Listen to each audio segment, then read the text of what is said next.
Hi everyone, welcome back to my channel we chemistry learn chemistry in some new way. So हमारी first जो previous video थी उसमें हमने पढ़ा था बायो इनऑर्गेनिक केमिस्ट्री के बारे में, like what is essential and trace elements. After that we study some iron proteins and their functions. After that the structure of porphyrin, metalloporphyrins and the function of hemoglobin, how this work and all. Also we studied about deoxyhemoglobin and oxyhemoglobin. Now let's see the difference between oxyhemoglobin and deoxyhemoglobin. So oxyhemoglobin is the oxygenated form of hemoglobin, is called oxy, means hemoglobin की जो oxygenated form है उसको बोलेंगे oxyhemoglobin. And deoxy means reduced form, reduced form होगी जिसमें oxygen नहीं होगा. Oxyhemoglobin and deoxyhemoglobin, in both the iron present in +2 oxidation state. Learn this thing that the iron in oxyhemoglobin and deoxyhemoglobin, in both the iron present as +2 oxidation state, but the difference is that in deoxyhemoglobin the iron is present as high spin complex, whereas in oxyhemoglobin it is present as low spin. But it means that it is present, normally it is present at high spin complex. After the addition of oxygen it is present as low spin complex. Now it is diamagnetic in nature and it is paramagnetic. अब इसको हम learn कैसे रखें, like हमने electronic configuration पढ़ा था डिऑक्सीहीमोग्लोबिन का, कि इलेक्ट्रॉनिक कन्फिग्रेशन कैसा होता है इसका, T2G4 Eg2, एंड ऑक्सीहीमोग्लोबिन में होता है T2G6. तो इसके अंदर हमारे पास अनपेयर्ड इलेक्ट्रॉन्स प्रेजेंट थे और इसमें अनपेयर्ड इलेक्ट्रॉन सब नहीं थे, सब पेयर थे. तो इसके अंदर हमारे पास अनपेयर्ड इलेक्ट्रॉन्स है, so it's magnetic nature is paramagnetic. And जो ऑक्सी वाला है वो कैसा है, डायमैग्नेटिक. एक्चुअली हम सब कल पढ़ चुके थे.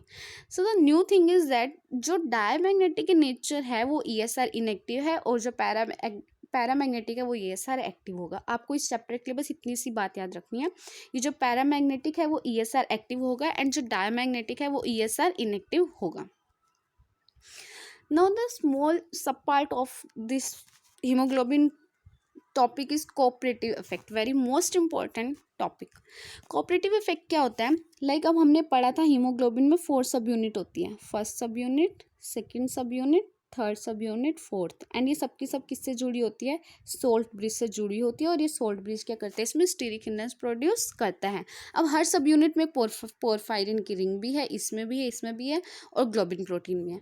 एक पोरफायरिन रिंग का मतलब कि इसके अंदर एक आयरन का एटम होगा, इसमें भी एक आयरन है, इसके अंदर भी एक आयरन एटम है, इसमें भी. तो एक आयरन एटम एक ऑक्सीजन को बाइंड करता है. इसका मतलब कि एक हीमोग्लोबिन का जो पूरा एक मॉलिक्यूल हो गया वो कितने ऑक्सीजन को बाइंड करेगा, एक टोटल करेगा 4 ऑक्सीजन को वो क्या करेगा, बाइंड करेगा. तो कोऑपरेटिव इफेक्ट ये कहता है कि जैसे ही एक सब यूनिट के साथ ऑक्सीजन का एडिशन हो जाता है, जैसे ही एक सब यूनिट के साथ ऑक्सीजन ऐड होता है तो वो सेकंड सब यूनिट में स्टीरिक हिंड्रेंस को थोड़ा सा रिड्यूस करता है, जिस कारण नेक्स्ट जो ऑक्सीजन है वो बहुत ईजी, मतलब फर्स्ट के कंपैरिजन में ईजिली ऐड हो जाएगा. और जैसे ही सेकेंड में ऑक्सीजन एडिशन होता है, कॉपरेशन होता है उस, तो वो थर्ड के अंदर स्टीरिक हिंड्रेंस को और ज़्यादा रिड्यूस करता है. और ये इसमें जब ऑक्सीजन आएगा हमारा डाइऑक्सीजन, वो सेकेंड के कंपैरिजन और भी ज़्यादा इजीली एडिशन होगा. सिमिलरली फोर्थ में मोस्ट इजीली हमारा ऑक्सीजन क्या हो जाएगा, एडिशन हो जाएगा. तो इसी को हम क्या बोलते हैं, कोऑपरेटिव इफेक्ट. लाइक हिंदी में कोऑपरेटिव का मतलब होता है हेल्प करना, टू हेल्प, या फिर हिंदी में बोलते हैं सहयोग करना. तो एक का एडिशन सेकेंड को एनहेंस करेगा, सेकेंड वाला थर्ड को, एंड थर्ड वाला फोर्थ को.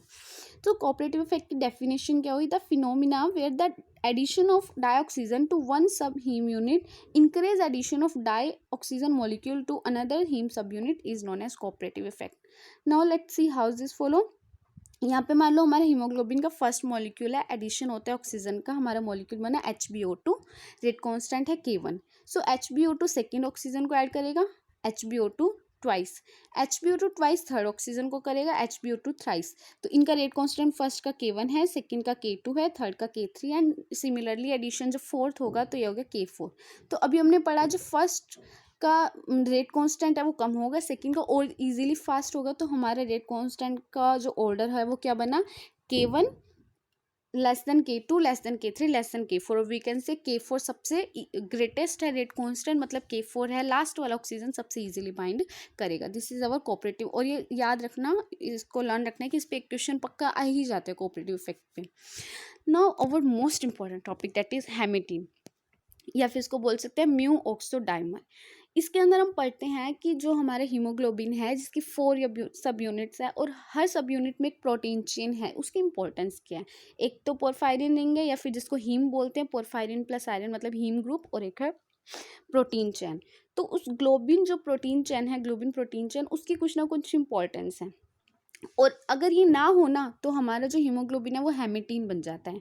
अब होता है कि क्या इंपॉर्टेंस है ये देखो, free heme in aqueous solution binds with O2 to form mu oxo dimer called hematin है एक्चुअल में, hematin which is unable to transport oxygen. Means अगर हमारा जो हीमोग्लोबिन है वो फ्री हीम होगा, उसमें ग्लोबिन प्रोटीन नहीं होगा, तो वो ऑक्सीजन के साथ बाइंड करके उसका ऑक्सीडेशन हो जाता है और वो म्यू ऑक्सोडाइमर बना लेता है, जिसको बोलते हैं हेमेटीन, जो कि ऑक्सीजन को ट्रांसपोर्ट नहीं कर सकता। सो वो ग्लोबिन चेन है जो कि प्रिवेंट्स द, जो हमारी ग्लोबल चेन होती है एक्चुअल में जब ये प्रेजेंट होती है तो वो क्या करती है, जो ऑक्सोहीम है, मतलब जब एक ऑक्सीजन ऐड हो गया हमारी HB के साथ, HbO2 जब बना हुआ है और इसमें ग्लोबल चेन भी है, तो वो प्रिवेंट करती है कि कोई दूसरा हीम ग्रुप उसके साथ जाके ऐड ना हो जाए स्टीरिक हिंड्रेंस प्रोड्यूस करके, और नेक्स्ट रिएक्शन नहीं होने देती। मतलब HbO2 बनेगा, उसके बाद उसके साथ ये नहीं कि हीम ग्रुप ऐड हो जाएगा, उसके साथ ऑक्सीजन ही ऐड होगा, ये काम करती है global chain steric hindrance produce करके। लेकिन अगर हमारे पास ग्लोबिन चेन नहीं होगा तो क्या होगा, ऑक्सीजन सेकंड वाला ऐड होने की बजाय एक हीम ग्रुप ऐड हो जाएगा, और हमारा उसका जो आयरन है उसका ऑक्सीडेशन हो जाएगा, और हमारा क्या बन जाएगा, म्यूऑक्सोडाइमर, जिसको हम क्या बोलते हैं, hematin. So the next heme the iron porphyrin complex है without accompanying the polypeptide chain is oxidized to Fe3 by dioxygen molecule in aqueous solution, and it is converted immediately into a stable mu-oxodimer known as hemetin, and this is the structure of hemetin. Here is 2 iron atoms is attached with oxygen molecule, and this is called hemetin. Now what's the process कि ये किस तरह से हमारी reaction चलती है, ये क्या है। इन हीमेटिन में क्या होता है, जो आयरन है high spin, iron third high spin में प्रेजेंट होता है, आयरन ऑक्सीडेशन नंबर 3 होता है। द हेमेटिन इज अनेबल, अब ये जो हेमेटिन है ये ऑक्सीजन को ट्रांसपोर्ट एक्चुअल में नहीं कर पाता। हीमोग्लोबिन और मायोग्लोबिन हम पढ़ेंगे, लेकिन इसमें भी ये काम करता है, कोऑपरेटिव इफेक्ट इसको साथ में पढ़ा रही हूँ। तो हीमोग्लोबिन और मायोग्लोबिन इन दोनों में ही जो पॉलीपेप्टाइड चेन है वो क्या करती है, आयरन सेकेंड जो प्रेजेंट है दोनों में उसका ऑक्सीडेशन होने से रोकती है, प्रिवेंट करती है। तो polypeptide chain in both prevents oxidation of Fe3 to Fe3. So what's the process of making hemetin is, first step involves the binding of O2 molecule to Fe2 of the heme group। ये एकदम normal reaction है जो कि सब में होती है haemoglobin में। तो हमारे ये पोरफायरिन कॉम्प्लेक्स है जिसमें ग्लोबल प्रोटीन प्रेजेंट नहीं है, तो PFE2 का मतलब है हमारा पोरफायरिन कॉम्प्लेक्स विद Fe, मतलब एक हीमोग्लोबिन का एक सब यूनिट जिसके अंदर हमारा ग्लोबल प्रोटीन नहीं है, इसको हमने पोरफायरिन प्लस आयरन से, तो इसमें ऑक्सीजन जब ऐड हुआ तो हमारा कॉम्प्लेक्स बन गया ये वाला। क्या ये इसके अंदर हुआ कि एक्चुअल में बस एक ऑक्सीजन इस तरह से बेंड फॉर्म में ऐड हो गया। अब सेकेंड क्या होगा हमारे पास, बिकॉज इसमें ग्लोबल प्रोटीन नहीं है तो इसके साथ नेक्स्ट ऑक्सीजन ऐड होने की बजाय एक हीम ग्रुप ऐड हो जाएगा। ये आपको अभी जिस इससे प्रीवियस स्लाइड में पढ़ाया था कि अगर ग्लोबल प्रोटीन नहीं है तो ऑक्सीजन की जगह second time heme group add हो जाएगा। तो यहाँ पर ये सेकेंड हीम ग्रुप ऐड होकर क्या बना लेगा, म्यू परोक्सो कॉम्प्लेक्स बना लेता है। तो इसके साथ ये जैसे ही ऐड हुआ तो ये जो सेकेंड था ये किस में कन्वर्ट हो गया, थर्ड में, और ये जो इसका सेकेंड ऑक्सीडेशन था ये भी थर्ड में, और बीच में दोनों ऑक्सीजन सिंगल बॉन्ड से ऐड हो गए जिसको बोलते हैं म्यू परोक्सो कॉम्प्लेक्स।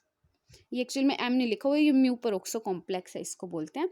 अब थर्ड इसमें क्या होगा, ये जो हमारा म्यू परोक्सो कॉम्प्लेक्स बना इसका क्लीवेज हो जाएगा, यहाँ से बीच में से क्या हो जाता है, क्लीवेज। तो ये हमारा म्यू परोक्सो कॉम्प्लेक्स है, इसका क्लीवेज वो यहाँ से और इसके बीच में आ गया इस तरह से डबल बॉन्ड, और आयरन है वो किस में कन्वर्ट हो गया, फोर्थ ऑक्सीडेशन नंबर में। और इस जो लास्ट में हमारा कंपाउंड बना कॉम्प्लेक्स इसको बोलते हैं फेरिल कॉम्प्लेक्स। यहाँ पे 2 फेरिल कॉम्प्लेक्सेस हमारे बन जाते हैं। तो फर्स्ट स्टेप ऑक्सीजन का ऐड होना, सेकेंड स्टेप में हीम ग्रुप ऐड होगा और आयरन का ऑक्सीडेशन नंबर 2 से 3 में कन्वर्ट होगा। थर्ड में जो हमारा कॉम्प्लेक्स बना उसका ब्रेकेज होगा और आयरन फोर्थ ऑक्सीडेशन स्टेट में जाएगा। लास्ट स्टेप क्या है, जो फेरिल कॉम्प्लेक्स बना वो एक और हीम ग्रुप के साथ ऐड हो जाएगा जिससे कि हमारा क्या बन जाएगा, हेमेटिन। फॉर एग्जाम्पल ये हमारा क्या था, फेरिल कॉम्प्लेक्स था, ये हमारा एक हीम ग्रुप है, इसके साथ जैसे ही ऐड हुआ तो ये फोर्थ है ये सेकंड है, दोनों ही बैलेंस में आके थर्ड में कन्वर्ट हो गए और बीच में एक, और ये क्या बन गया हमारा हेमेटिन। सो इस नेक्स्ट वाली वीडियो में अब हम मायोग्लोबिन के स्ट्रक्चर के बारे में पढ़ेंगे।